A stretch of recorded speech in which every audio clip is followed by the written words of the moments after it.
Saya Kamilatu Syarifah di sini akan menjelaskan materi-materi statistik, yaitu sebagai berikut. Yang pertama ada statistik pendidikan, penelitian pendidikan.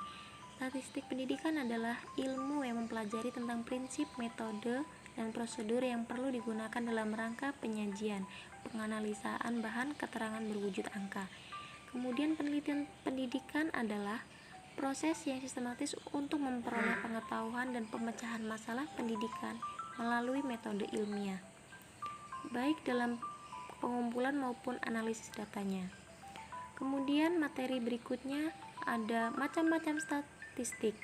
Statistik deskriptif yaitu ada statistik inferensial, digunakan untuk menganalisis data sampel dan hasilnya diberlakukan untuk populasi.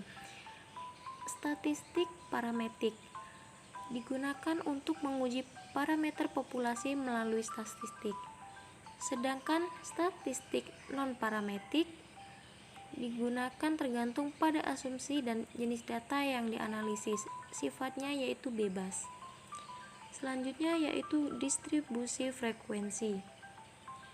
Pengelompokan data menjadi tabulasi data dengan memakai kelas-kelas data yang terkait dengan masing-masing frekuensinya. Tujuannya yaitu untuk mengatur data mentah ke dalam bentuk yang rapi tanpa mengurangi inti informasi yang ada. Dan kelebihan dan kelebihannya dapat mengetahui gambaran secara menyeluruh, sedangkan kekurangannya rincian atau informasi awal menjadi hilang. Selanjutnya yaitu ada interval kelas, adalah selisih antara tepi atas dan tepi bawah dari suatu kelas, tetapi bukan selisih antara batas atas kelas dengan batas bawah kelas. Dan istilah dalam tabel distribusi frekuensi data berkelompok yaitu ada kelas, ujung kelas, batas atas dan batas bawah, satuan pengukuran terkecil batas kelas, panjang kelas, titik tengah kelas atau nilai tengah kelas, dan juga ada frekuensi.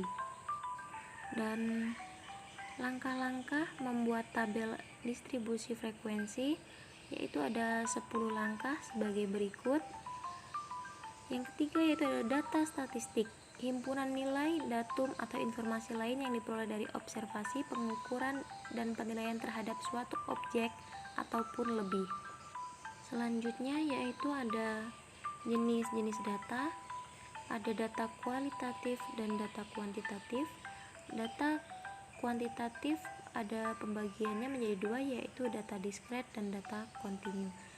Data kualitatif yaitu ada jenis kelamin, warna bunga, dan lain-lain. Data diskret yaitu jumlah kloplas, jumlah sel, dan sebagainya. Data kontinu ada berat badan, jarak kota, dan sebagainya. Sedangkan dari sumber data statistik ada dua, yaitu data primer dan data sekunder. Data primer mencakup wawancara langsung, wawancara tidak langsung, dan sebagainya. Data sekunder yaitu dari BPS, Bank Indonesia, dan sebagainya. Yang keempat yaitu ada ukuran pemusatan data, merupakan ukuran-ukuran dari sebuah kelompok data yang dapat mewakili karakteristik dari sebuah populasi. Sedangkan jenis data ukuran pemusatan ada dua, data tunggal dan data berkelompok. Selanjutnya ada modus dan mean. Modus data tunggal, modus data berkelompok. Modus atau nilai yang sering muncul ditentukan dari banyaknya nilai yang ada dari sederet kelompok data. Median, nilai tengah, data ganjil, median, data genap. Nilai yang terletak di tengah-tengah deretan kelompok data yang ada. Kemudian yaitu ada kuartil, desil, dan presentil. Kuartil yaitu suatu himpunan data membagi himpunan atas 4 bagian yang sama. Sedangkan desil yaitu suatu himpunan data membagi data atas 10 bagian yang sama disebut desil dan dinyatakan dengan D1, D2, dan sebagainya. Sedangkan presentil yaitu suatu himpunan data membagi data atas 100 bagian, yaitu disebut presentil.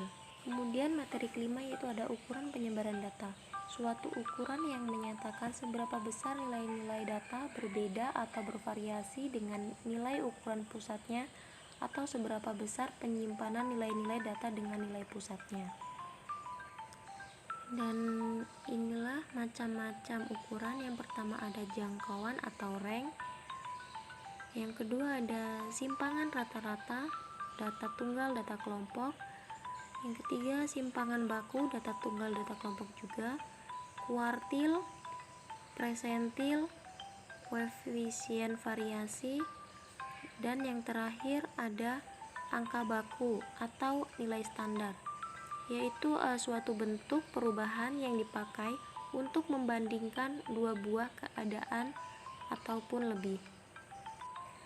Materi keenam yaitu populasi dan sampel.